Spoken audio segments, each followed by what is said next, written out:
tactics of mass consumer persuasion that we now live with. He was employed by William Randolph Hearst to promote his new women's magazines, and Bernays glamorized them by placing articles and advertisements that linked products made by others of his clients to famous film stars like Clara Bow, who was also his client. Bernays also began the practice of product placement in the movies, and he dressed the stars at the film's premieres with clothes and jewellery from other firms he represented. He was, he claimed, the first person to tell car companies they could sell cars as symbols of male sexuality. He employed psychologists to issue reports that said products were good for you and then pretended they were independent studies. He organised fashion shows in the department stores and paid celebrities to repeat the new and essential message: you bought things not just for need, but to express your inner sense of yourself to others. There's a psychology of dress. Have you ever thought about it? How it can express your character? You all have interesting characters, but some of them are all hidden. I wonder why you all want to dress always the same, with the same hats and the same coats. I'm sure all of you are interesting and have wonderful things about you, but looking at you in the street, you all look so much the same. And that's why I'm talking to you about the psychology of dress.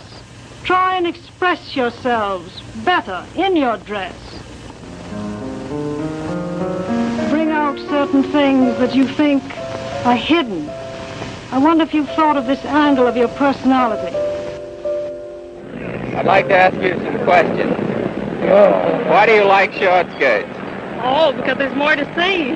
More to see, eh? What good does that do you?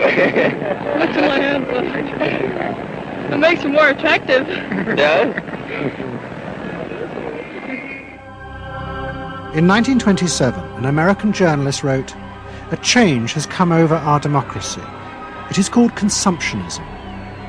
The American citizen's first importance to his country is now no longer that of citizen, but that of consumer." The growing wave of consumerism helped in turn to create a stock market boom. And yet again, Edward Bernays became involved, promoting the novel idea that ordinary people should buy shares, borrowing money from banks he also represented. And yet again, millions followed his advice. He was uniquely knowledgeable about how people in large numbers are going to react to products and ideas and so on. But in political terms, if he were to go out, so I can't imagine that he could get 3 people to stand and listen.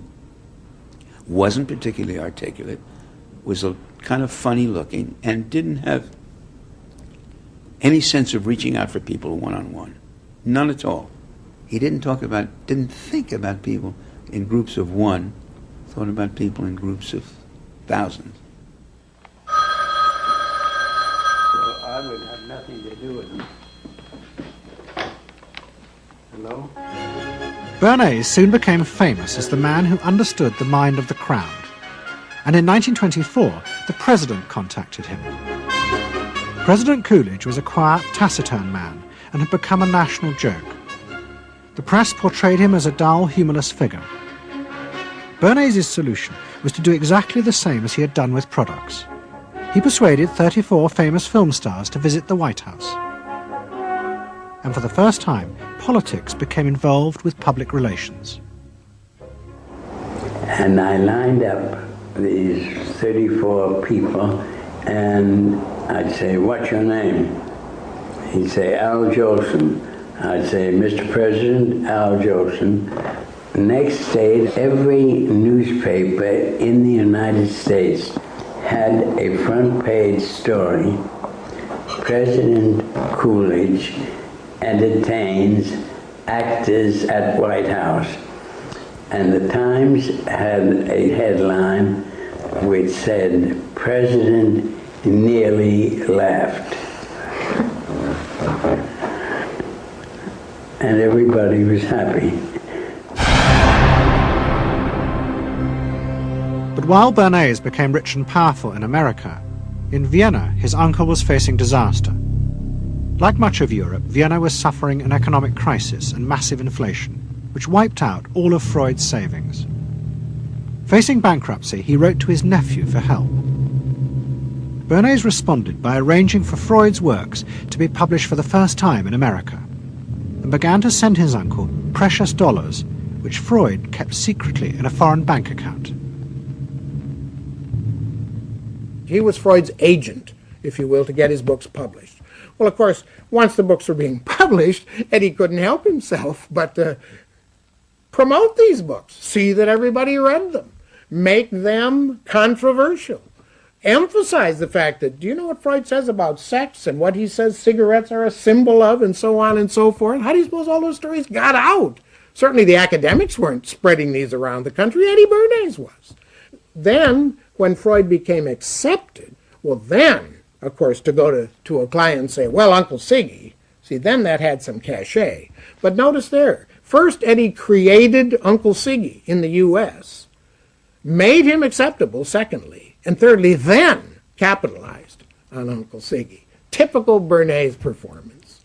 Bernays also suggested that Freud promote himself in the United States. He proposed his uncle write an article for Cosmopolitan, a magazine that Bernays represented, entitled A Woman's Mental Place in the Home. Freud was furious.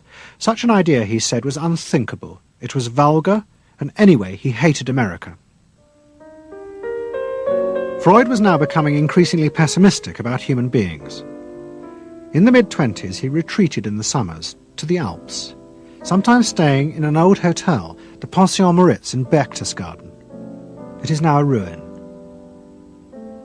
Freud began to write about group behavior, about how easily the unconscious aggressive forces in human beings could be triggered when they were in crowds. Freud believed he had underestimated the aggressive instincts in human beings. They were far more dangerous than he had originally thought. After World War I, Freud was basically a pessimist. He felt that man is an impossible creature, a very, very sadistic and bad species, and did not believe that man can be improved. Man is a ferocious animal, the most ferocious animal that exists. They enjoy torturing and killing, and he didn't like man. The publication of Freud's works in America had an extraordinary effect on journalists and intellectuals in the 1920s. What fascinated and frightened them was the picture Freud painted of submerged, dangerous forces lurking just under the surface of modern society. Forces that could erupt easily to produce the frenzied mob which had the power to destroy even governments. It was this they believed had happened in Russia. To many, this meant that one of the guiding principles of mass democracy was wrong, the belief that human beings could be trusted to make decisions on a rational basis. The leading political writer, Walter Lippmann, argued that if human beings were in reality driven by unconscious, irrational forces, then it was necessary to rethink democracy. What was needed was a new elite who could manage what he called the bewildered herd. This would be done through psychological techniques that would control the unconscious feelings of the masses. So here you have Walter Lippmann, probably the most influential political thinker in the United States, who is essentially saying that the basic mechanism of the mass mind is unreason, is irrationality, is animality. He believes that the mob in the street, which is how he sees ordinary people, are people who are driven not by their minds but by their spinal cords. The notion of kind of animal drives, unconscious instinctual drives lurking beneath the surface of civilization. And so they started looking towards psychological science as a way of understanding the mechanisms by which the popular mind works, specifically with the goal of figuring out how to understand how to apply those mechanisms to strategies for social control.